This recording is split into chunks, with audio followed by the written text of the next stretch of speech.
रायजोनि गेजेराव बेबायदि खुला मेलायै बुंनो हाया। जायफोर मानसिफ्रा दिनै जोंनि रन्जन दैमारि सारखौ जोंनि जोबथेसालिनिफ्राय बख'फिननायनि हाबाफारिखौ लाबाय थादों, बिथांमोनाव सोंबा नोंथांमोना मिथिगोन जोंनि सरकारा, जोंनि दैदेनगिरिफ्रा बिसोरखौ माबायदि मदद होदों। जोंनि जि खौसेथि, बे खौसेथिया बर'लेण्डनि थाखाय रन्जन दैमारिनि जिथु केस बेखौ रिभिउ खालामफिननांगौ होननानै जोंनिफ्राय एपिल खालामनाय जादों न'खरनि हिसाबै। दिनै सेसन कर्टआव मोननैसो केसखौ रेहाय होबाय, खिन्थु थेवबो बिथांखौ जाय केसआव कनभिक्सन होदोंमोन बे केसनि सायाव रिभिउ खालामनांगौ होननानै रिकनसिडार खालामफिननांगौ होननानै जों एपिल खालामनाय जादों। बेनि रिजाल्टआ मा जायो बेखौ मिथिनो हाया। दिनै गोबां सुबुङानो रन्जन दैमारिखौ दिहुननांगौ मथे दा साजाजों दिहुननांगौ मानो हाया, कारण जोंनि एग्रिमेन्टआनो सासे कनभिक्टेड मानसिखौ दिहुननो हाया। दा दिहुननांब्ला जों बेखौ कर्टनि गेजेरजों, ल'नि गेजेरजोंनो नाजानांगोन। आरो दिनै ल'नि गेजेरजों बिथांखौ बोरै दिहुननो हागोन बे खामानिखौ मावफुंनाय सानदों।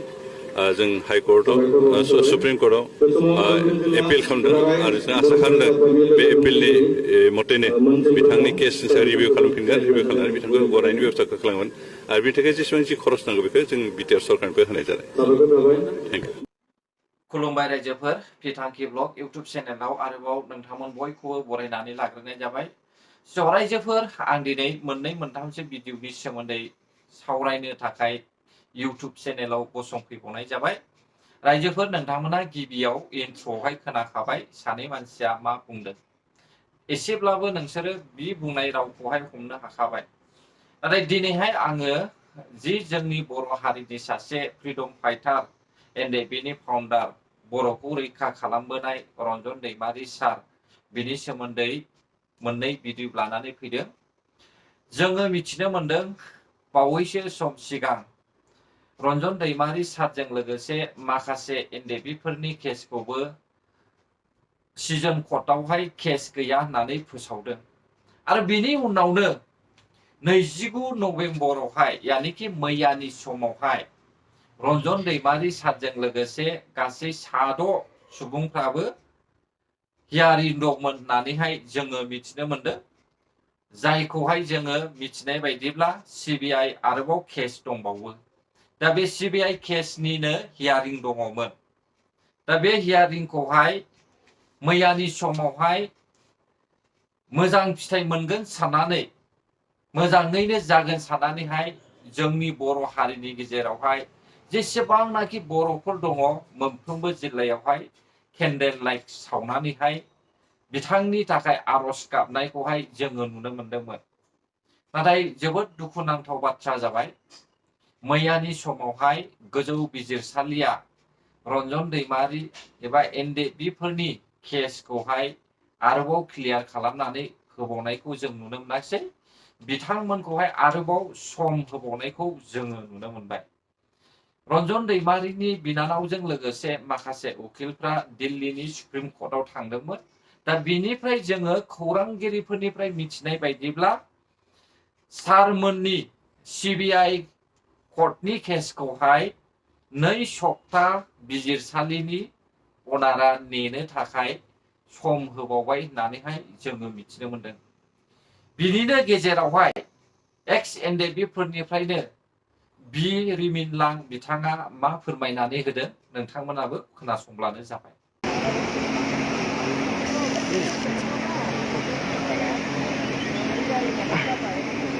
दिनै जि रन्जन दैमारि सारजों लोगोसे 6 एनडिएफबिनि सोद्रोमाफोरनि जे सिबिआइ केस सुप्रिम कर्टआव हियारिं दङमोन, बियो दायो दिनैहाय फुल हियारिं जायाखिसै। गभर्नमेन्ट उकिला आरो 2 उइक सप्तानै टाइम बिबावबाय। दा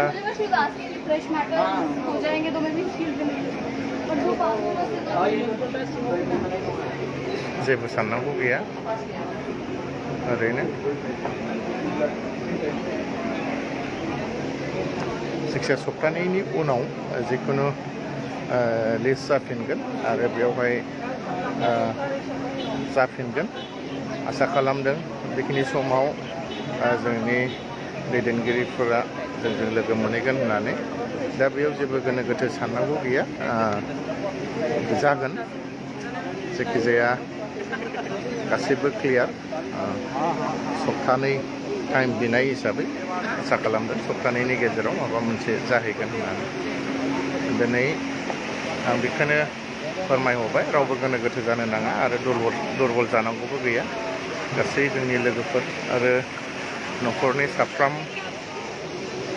साफ्रोमनिसिमबो लोगोसे गासै बर' रायजो राजाफोरनिसिम फोरमायहरनाय जाबाय जायखिजाया हियारिंआ जादों नाथाय सप्तानै टाइम बिबावदों बे सप्तानै टाइमखौ जों नेनांगोन आरो गोबाव बोसोर नेबोबाय जोङो नेयै दा फाइनाल स्टेजाव फैबाय दा बे सप्तानैखौ जों नेनांगोन आरो बेखिनि समाव गावजों गाव गाज्रि मोनलायनांगौ बायदि बखिलायनांगौ होननानैबो आं साना बेवहाय रावनिबो बायदि होथेनाय मानाय बेबायदि खोथाफ्राबो फैनो नाङा जागोन गासैबो जालांजोबगोन दायो जोङो सुप्रिम कर्टनिफ्राय ओंखारबाय नैबेनो सुप्रिम कर्ट अफ इन्डिया गोजौसिन बिजिरसालि मोजां मोनदों खोनाफैनानै जायखिजाया गोबाव सम नेनाय मानि नेबाय नालाय नेखांनायनि उनाव दिनै दा फाइनाल स्टेजाव फैबाय जों बेखिनि समखौ नेनांगोन गभर्नमेन्ट उकिला दायो सप्तानै टाइम बिदों आरो जोंनि गासै उकिलफ्राथ' गासैबो रेडि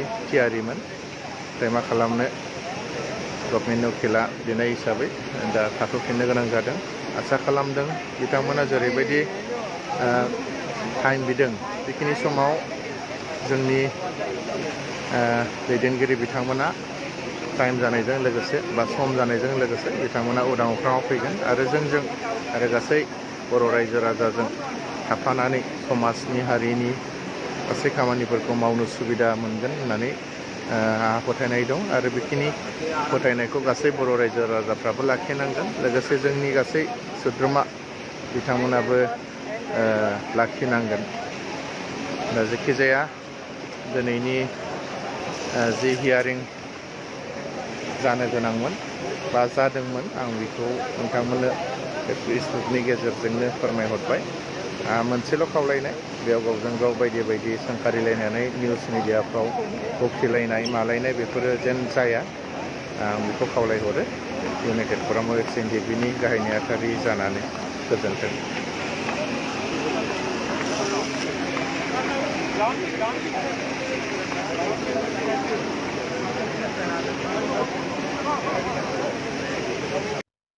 अब्ला रायजोफोर जोङो क्लियारलि मिथिनो मोनखाबाय गिबियावबो आङो नोंथांमोननो इन्ट्र'आवनो दिन्थिनानै होखाबाय भिडिअनि गेजेरजोंहाय जोंनि इउपिपिएलनि दानि डेपुटि चिफ गबिन्द चन्द्र बसुमतारी साराबो बुंबाय आरो जेनेरेल सेक्रेटारि राजु नार्जारी बिथाङाबो फोरमायनानै होखाबाय दा जों बुजि बाखि गैला जों बुजिखाबाय आरो जोङो फैयै जों नुनो मोनबाय जे दिल्लीनिफ्राय जायफ्रा दिल्लीयावहाय थांदोंमोन सुप्रिम कर्टआवहाय बेयावहाय जोङो बे जायगानिफ्राय क्लियारलि जोङो एनडिएफबि ग्रुपनिफ्राय खौरांखौ मिथिनो मोनबाय रन्जन दैमारि सारजों लोगोसे गासै 6 सिबिआइ केस नांनानै थानाय बिथांमोननि हियारिंआ मैयानि समाव जायाखिसै गोजौ बिजिरसालिया 2 सप्तानि थाखाय आरोबाव नेनो थाखाय बिथोन होबावबाय होननानै जों मिथिनो मोनबाय स' अब्ला रायजोफोर जोङो नेबावदो आरो आर'जआव थाबावदो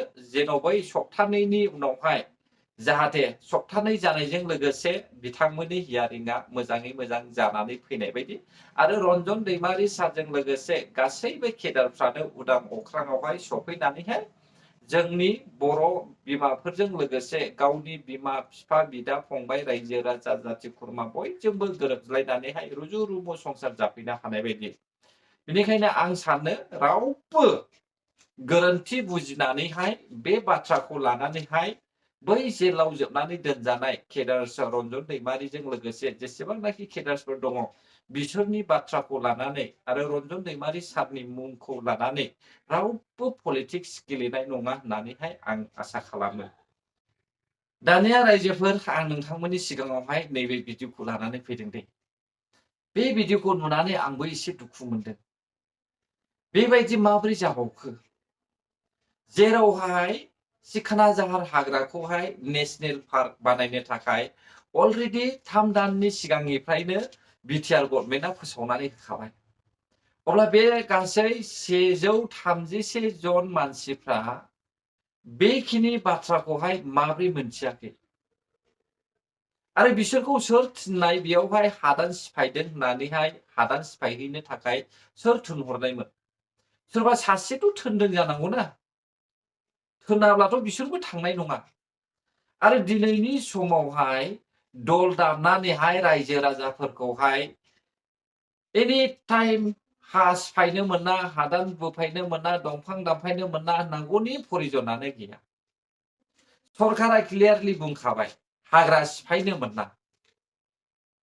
हाग्राखौहाय सिफायनानैहाय गोदान हायावहाय हाबनो मोननाय नंला होननानैहाय सरकारा क्लियारलि डिक्लेयार होनानै होखाबाय। थेवबो माखासे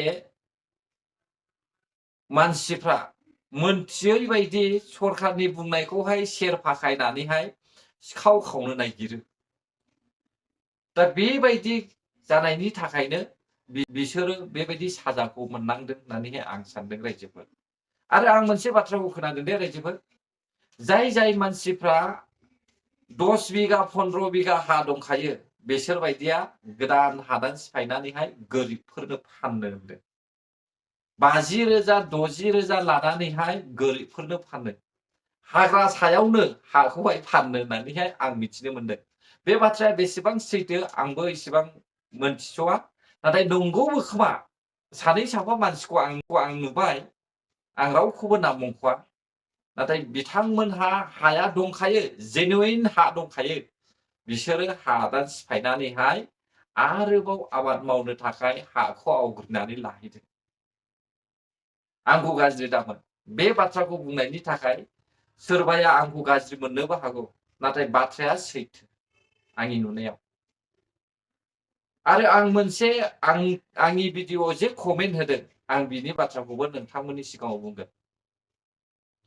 आंखौहाय माखासे मानसिफ्रा बुंदों प्रमद बर' सरकारा गुबुन हारिफोरनो हा होदों होननानै ना। प्रमद बर' सारा होथावना मानसिनो होदों, होथावै मानसिनो होआखै। गुबुन हारिफ्रा जाय मानसिनो होथावना मोनथाय दंखायो बिसोरनो होदों, नाथाय मोनथाय गैयिनो होआखै। नाथाय हाग्रामा महिलारि साराबो जे सासे नन ट्राइबेलनोनो 1000 बिगा हा हगारनानै होदों, बेखौ नोंसोरो गोसोआव दं? बिथाङाबोथ' गुबुन हारिनोनो होदों। आरो बेल' नंबावासो, हाग्रामा महिलारि सारा होखार जाखानाय मानसिफोरखौनो लाबोनानैहाय दोनफैफिननानै दिनैसिमबो होखारनो हायाखै। अब्ला नोंथांमोना माब्रै इउपिपिएल सरकारखौ गुबुन हारिनो हा होदों? बिथाङाथ' होथावनाफोरनोसो होखादों। हाग्रामा महिलारि साराथ' होथावना नङिनोबो होदों। दा रामदेब बायदि मानसिनो माब्रै 1000 बिगा हा हगारना होखो? अब्ला बेसेबां दुखुनांथाव। माब्रै मोनफिनगोन दा रामदेबनिफ्राय? बेखौबो नोंसोर सानदो।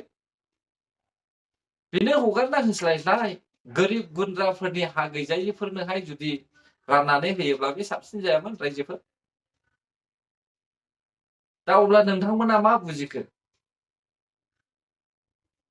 बेखौहाय आङो गोरिब गुन्द्रानो हगारना होयोब्ला साबसिन जागौमोन होननानैसो सानो रायजोफोर। नंगौना नङा? नोंथांमोना मा सानो? कमेन्टआव खोन्थाहरब्लानो जाबाय। स' भिडिअ'आबो बेसेखिनियानोमोन। भिडिअ'आ जेसेबांखि बुङा एसेबां लावो। बेनिखायनो आं बे भिडिअ'खौ बेयावनो दोनथ'नो सानबाय। जायफ्रा आंनि भिडिअ'खौ जोबजासे नायबाय बिथांमोननिसिम रोजा रोजा साबायखर बावहरनानै आं भिडिअ'खौ बेयावनो फोजोबनाय जाबाय। गोजोन्थों बर' हारि, जै जाथों जै बर' हारि।